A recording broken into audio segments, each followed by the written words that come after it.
very vegetarian.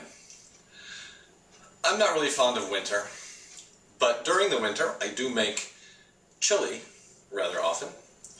I'll make vegetarian chili today. First thing I do, fire roasted whole tomatoes. I put them in the crock pot. I take out one, break it up with my hand,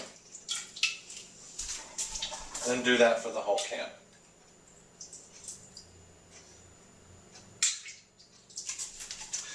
I like to use the whole tomatoes because it gives a varying texture rather than all chopped where everything's the same size. So the whole ones, it just kind of seems more like a tomato. Put the juice in.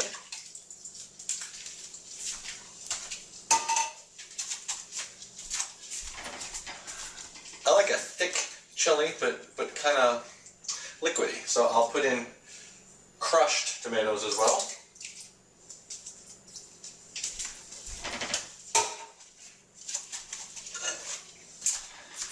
Then beans, canned beans. Pink beans, and I put them through a strainer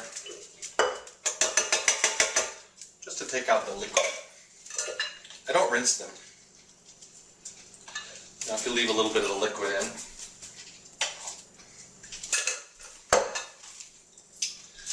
I like to use two different kinds of beans, black beans.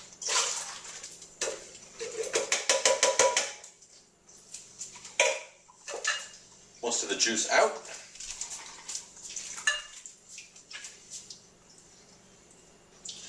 There you go. Then I turn the crock pot on. I'll put it on high for 6 hours. Then I let that start to heat all on its own. Then I take a rather large skillet, it's hot. Whole cumin seeds, maybe about a teaspoon. More if you really like cumin.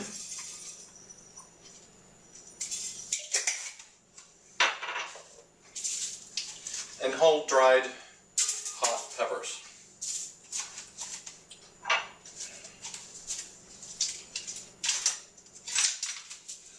Then I just push them around the hot pan until they get kind of toasted. The cumin seeds will actually burn if you let them. I just want to get them a little bit darker brown than they are. Toasting them brings out, I think, a lot more flavor.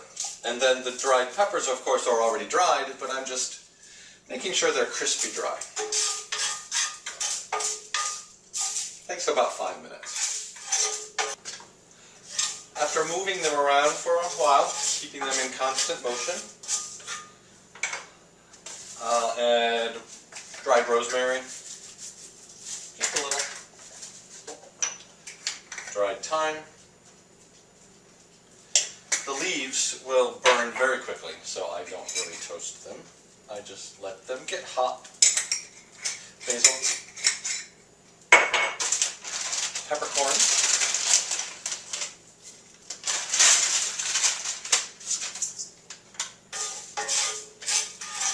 Move them around a bit. And then I transfer them, with the pan still on, into a, well, it's a coffee grinder. I use it as a spice grinder.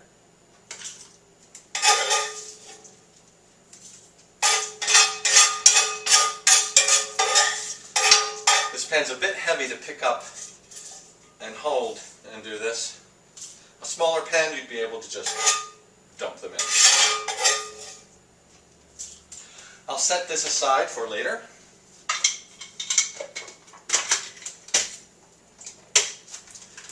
And into the already hot pan, some coconut oil,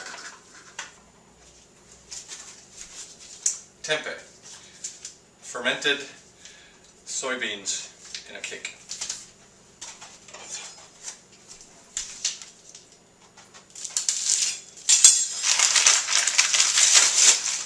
comes in this packet.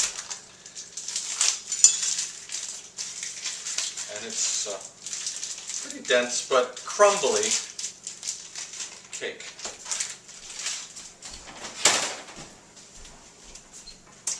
Once the coconut oil is melted and fairly hot,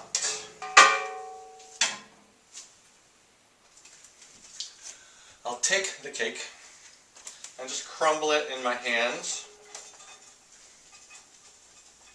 just to break apart the individual grains of soy.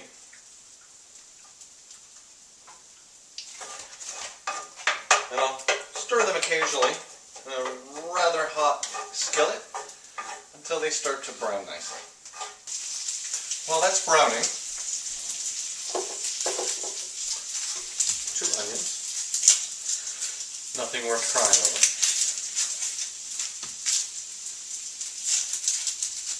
I think the secret to onions, work quickly and don't let the dog eat the peels. I like to cut them in the texture that I like to eat. Some people like chunks, some people don't like onions. I like to make little crescents, so I'll slice it in half and then in half long ways, and then just thin slice them this way. So they make these little half moons. Increases the surface area, so you know you've eaten an onion. But I'm not really into chunky things.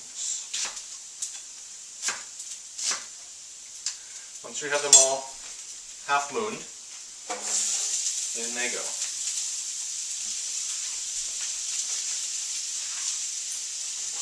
Stir those around a bit, break them apart.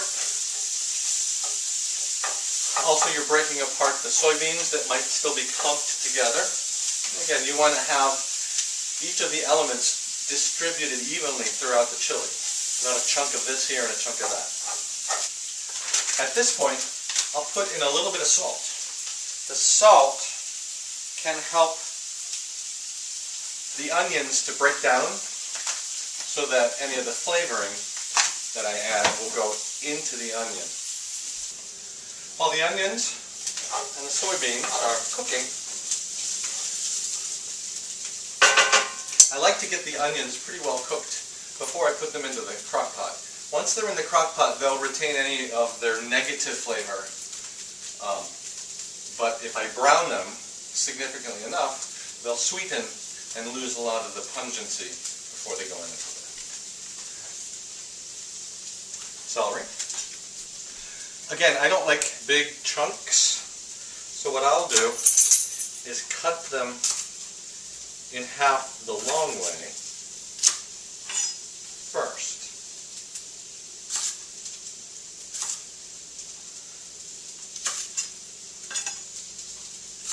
And then once they're thin, then I'll cube them so that they're really not that big. And again, once they're chopped, in they go. Stir them around. Once the soybeans are nicely brown, the onions are translucent, and then I put in the celery and it's hot. I'll take my spice grinder, my coffee grinder, grind it. Don't stand too close because you'll breathe in the pepper in the air. Once they're rather fine, I don't want big chunks of peppercorn or hot pepper. Get all the powder off the lid. Unplug it. Why would you buy that already mixed up that was ground up 2 years ago when you could do it all fresh? Toast it yourself. In it goes. Stir it around, let the flavors get into all of the ingredients. While that's cooking, I'll take peppers And a green one, a little red one, part of an orange one, and a yellow one. It'll be very colorful today. Once I've gotten the seeds and the membrane out of the peppers, I'll slice them about the same size, maybe a little bit bigger than the celery. Once these are all cut up fairly evenly, I'll take my rainbow of peppers, little cubes,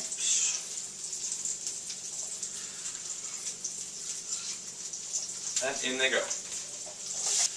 Then I'll add some garlic. I don't like to put the garlic in first. I don't want the garlic really to brown.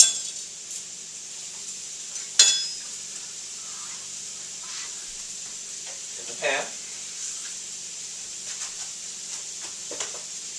And the last thing, mushrooms. These are just regular white button mushrooms. Once they're sliced, into the pan, the last bit of the fry. My mother always said, clean up as you go. Wise words. Another reason that I like to significantly cook some of the ingredients in the pan, especially the mushrooms, they'll reduce greatly in size. A lot of the water will cook out, and then I'll have more solid material in the crock pot. If I were to put these fresh vegetables into the crock pot, close the lid, the liquid would cook out, but it would stay in the crock pot as liquid and it would be much more watery. Now it's going to be a much thicker and much more flavorful chili. Turn it off. Take off the lid.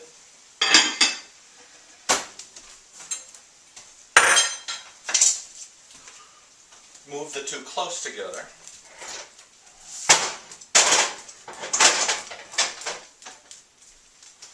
Get the biggest thing you have,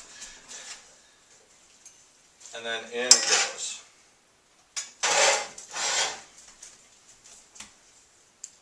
Am I good or what? I didn't measure anything, I completely guessed. Fits perfectly. One extra step that you don't have to do. A little white wine. Into the pan.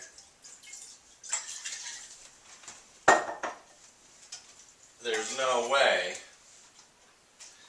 that I could pick up this pan. Then I'd wipe it off and leave it for about 6 hours. And you have vegetarian chili. And the house smells great.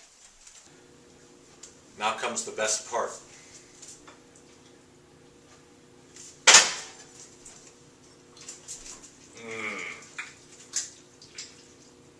Look at that.